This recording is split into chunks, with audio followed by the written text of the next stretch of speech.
everyone, Tim Anderson here, aka Renfell, and welcome to the latest episode in my ongoing review series where I review the various games that I like to play, whether they're in my catalog or things that I pick up along the way.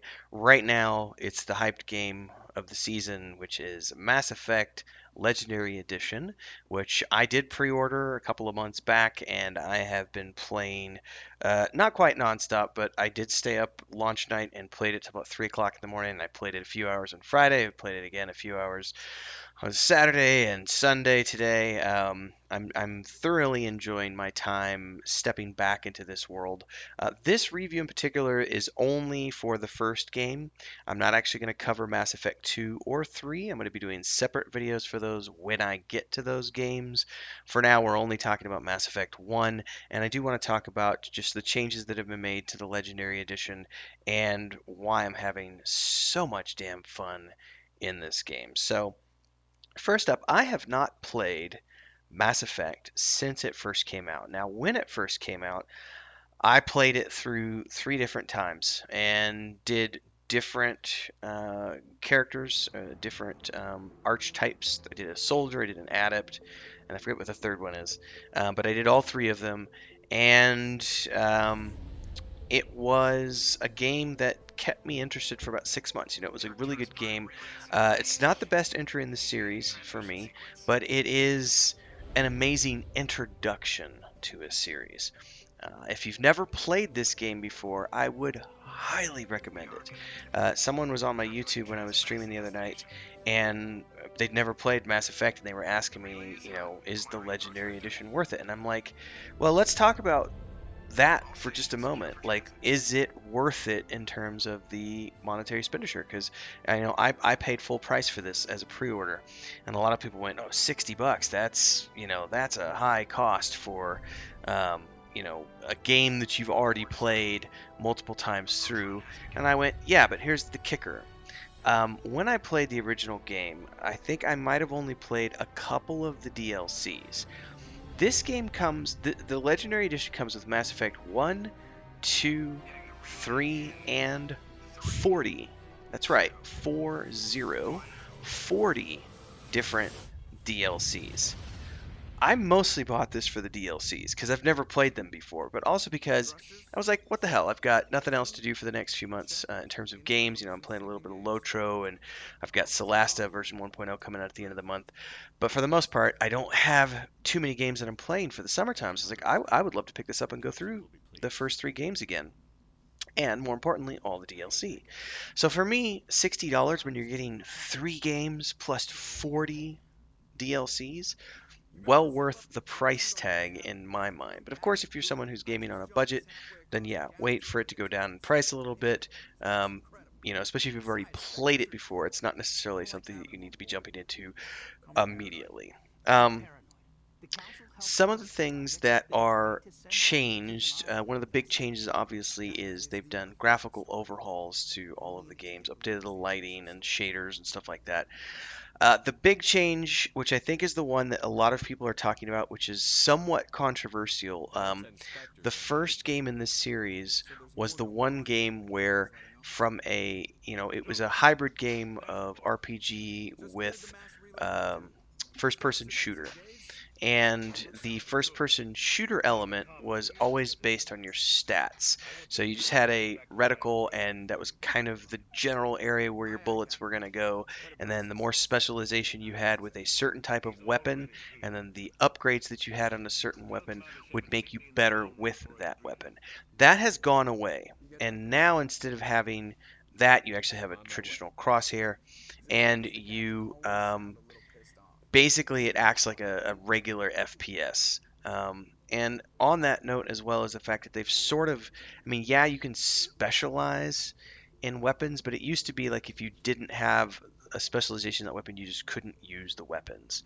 That's how I recall it anyway. And now you can use any weapon in the game with any archetype. So, as an example, I'm rolling through the game as an adept with my character, and traditionally, you could only use pistols, and there is still in the skill tree, there is a pistol specialization.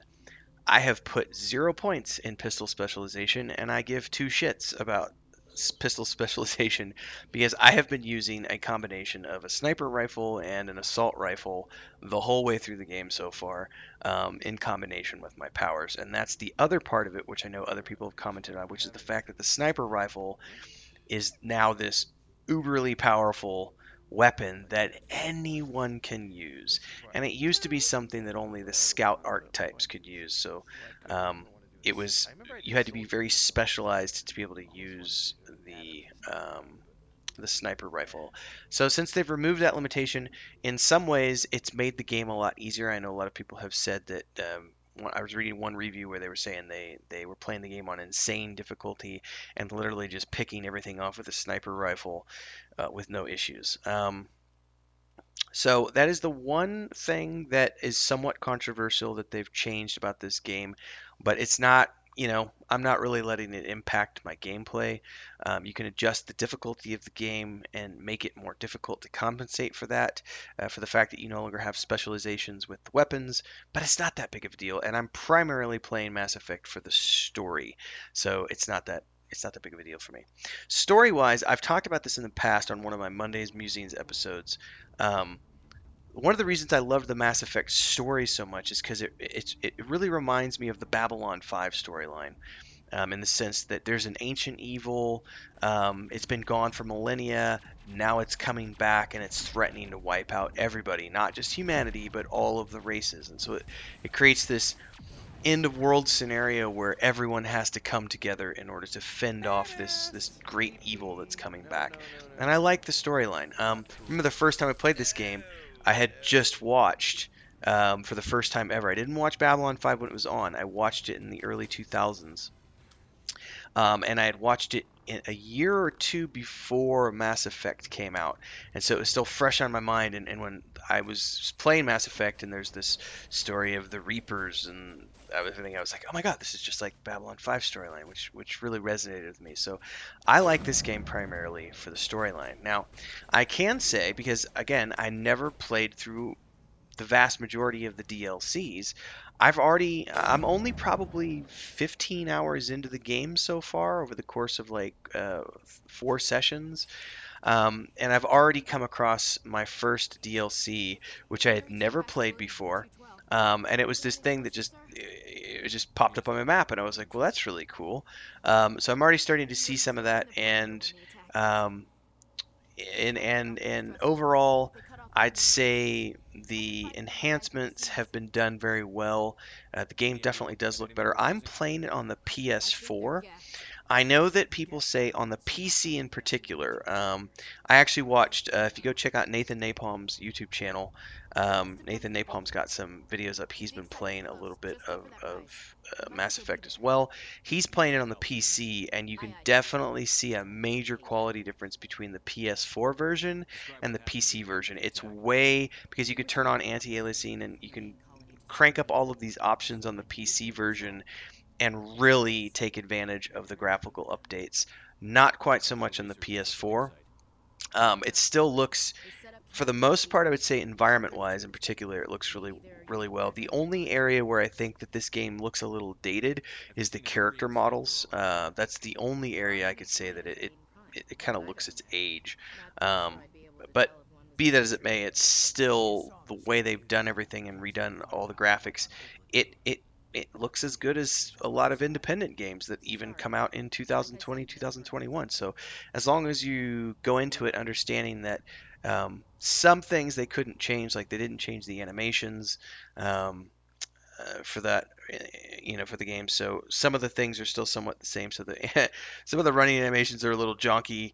Some of the cutscenes can be a little weird, but for the most part, I think the graphical updates have done very well. And overall, I'm having a really good time being back in the Mass Effect universe. My primary objective, and again, I'm not rushing through this, so this is going to be the game. To give you an example, Assassin's Creed Valhalla came out, what, like October? It took me 6 months to beat Assassin's Creed Valhalla, and I played, 1 or 2 days per week. I am not planning on rushing through the Mass Effect series. Again, this is meant to basically keep me occupied. I play Lotro a couple nights a week. couple days a week. I'm going to be playing Solasta quite a bit starting in June. Once the 1.0 comes out on the 27th of this month, I believe. So, um, not this upcoming weekend, but the following weekend, I'll be busy with Solasta that weekend. But I'm going to be balancing Lotro, Solasta, and Mass Effect throughout June, July, and August. September is when Pathfinder Wrath of the, I think it's called Wrath of the Righteous, is coming out, which is the next game from Owlbear Studios, which is another great CRPG. I'll be playing that in September. So the games that are going to be keeping me steady are going to be those three games. Oh, and also a little bit of Star Wars: The Old Republic. So stick around for all those things here. So again, as far as Mass Effect goes, I'm not going to be rushing through it. I will be streaming it periodically, here and there throughout the week. And eventually I'll be getting to the second game, which I think is one of the better games in the series. It's not, I don't know. I haven't played 3 in so long. I've played 1 and 2 through multiple times. I think 3 I only did through once. And so I don't have as good of a memory of the third game as I do of the first and second games. I know the second in particular has so many cool NPCs. There's the loyalty system, all these companions that you can recruit, and there's that mission at the end that you have to do. And hopefully you've done all the loyalty missions for your friends. So I'm really looking forward to all of that, and we will be getting to Mass Effect 2 and 3 later on this summer. If I do it progressively, maybe I'll do one per month. Like maybe I'll wrap up Mass Effect 1 by the sometime in June, and then I'll go into 2 and have that done by July, and then have 3 wrapped up by August ahead of the next Pathfinder game. That's the intention anyway. Anyway, my review, in my mind, like I said, Mass Effect Legendary Edition, well worth it to pay full price in my mind because you're getting 3 games and all of the DLC. The visual upgrades are great. The story's still there. There's so much content. Like I said, if you've never played the game before, or any of these games before, you need to pick it up.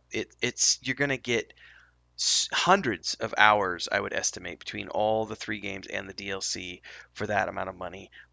And it's really just an immersive experience. And this is a universe where, like it or love Andromeda, Andromeda wouldn't exist without this series kicking in. I loved Andromeda. I'm one of the handful who actually was really disappointed, and I'm looking forward to BioWare continuing to expand the Mass Effect universe in the future alongside the Dragon Age universe. So well worth it in my mind. Go pick it up, ladies and gentlemen, and let me know in the comments below what's your favorite game in the series. What do you really love about the first game?